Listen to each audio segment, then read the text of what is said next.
we're doing a group interview with Christine Naro and Cassandra Andrade, our two Latinos in clinical research ambassadors, actually our first two.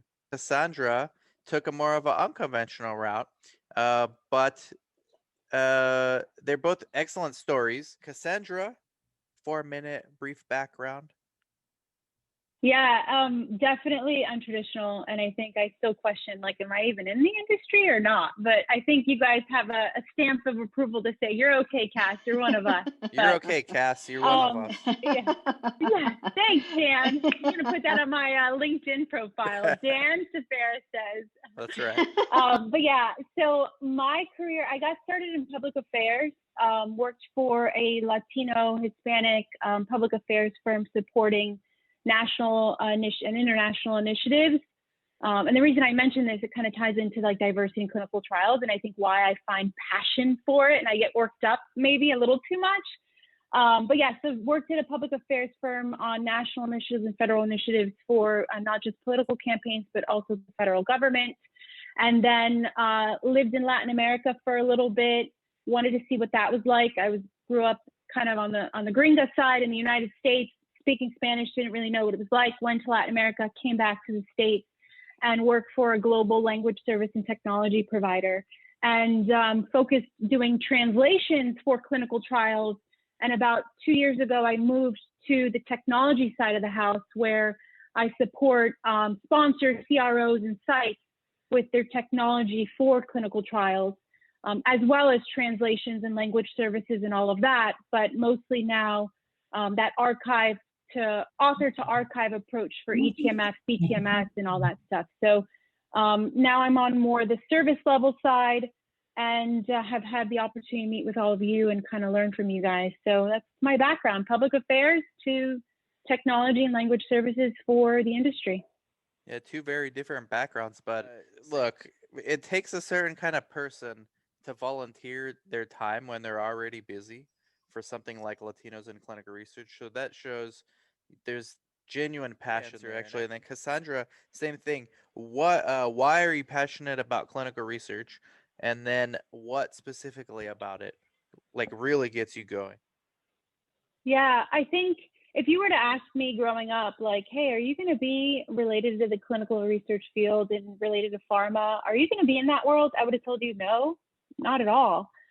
Even a couple of years ago, if you would ask me, hey, Cass, are you going to be talking to Monica, Chris, and Dan, and Ashley, and Judy, and all of them about clinical trials and its impact in not just the Latino community or the world, I had no idea that this world kind of existed. And I think that is what fuels me to want to participate. Is, had I known that there were opportunities here, I may have started my career earlier in this field.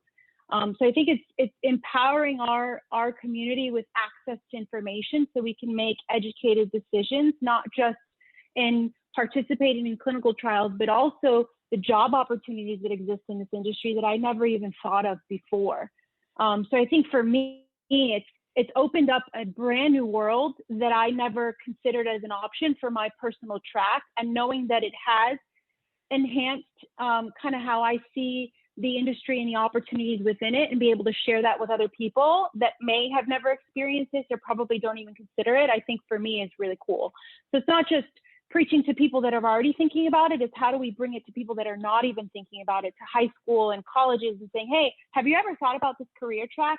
No, you don't have to be a nurse, you don't have to be a doctor, but really here's another opportunity that you may, it may advance your career and your thought process. And then particularly as it relates specifically to COVID, I think we've all seen COVID and the impact that it's had on the global scale of how important clinical research is to our daily lives. Without vaccines, I don't think we would be having the conversations today that we are about being able to get back to work and people going back into the office and being able to engage with people. So I think it's made maybe a more niche topic, a global topic that everyone's talking about today. And that fires me up because I think it allows us the opportunity to have a megaphone now to say, hey, this is how it impacts you and really how you can participate. You don't have to be a doctor. You don't have to be a nurse. Get involved. There's an opportunity and there's a space for you. So that's my soapbox, but I think it's fascinating. I'm just curious. Were you guys pre-med by any chance? Pre-med students? No, not at all. It would have been never. It was never in my mind. I honestly, I mean, I say it because I think it could help someone. Like, I was like, medical? No, that's not really me.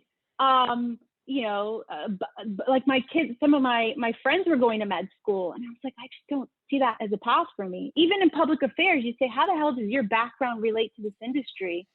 Well, it's all about connections, networking, learning, being a sponge, like you say, Dan, being a generalist. Anyways, I can go on and on because I get passionate about it. And I think it's a time today where I think the industry is more receptive in having people like us be part of the workforce to be able to advocate for certain opportunities and niches. But anyway. Was the struggle real getting into the industry? I think I still feel kind of the struggle, honestly. I don't know. Maybe it's just me, It but never I feel goes like, away. yeah, I feel like I'm still learning. I'm still meeting people. I'm still kind of understanding, why things are done the way they are, how they're done. So I feel like every day I'm still learning and absorbing the knowledge and using, you guys as resources to kind of help me spearhead and navigate through this world. I think you're going about it the right way because, like, you guys share the same passion. Right now, at this moment in time, what is your goal for the near future and maybe for the long future for your career? I don't know why, but I think my calling is kind of pursuing the whole diversity in clinical trials angle. I don't know. It's kind of one of those things where I think there's a huge opportunity, similar to maybe what other groups are doing in terms of being able to see how the knowledge and the information can really help impact the industry. I'm not 100% sure yet, though. I think for right now, my immediate goals are to learn more about the industry and learn how I can be more of an impact and a value player. At the end of my journey, the biggest thing for me is being able to give back and do something beyond myself. So in anything I do, I don't want it to just be about me. I really want to be able to leave the world in a better place. And I don't say that lightly. I know that's cliche, but honestly, that's who I am. So I'm trying to find how to make that a space where I'm at today, and really, thanks to you guys, start with the diversity in clinical trials discussions and those types of things. But I'm still not 100% sure, but I just know it's something to give back to the future generations. That's really where I want it to be. That's a good answer. Look at Christine and Cassandra. Okay, just follow that blueprint.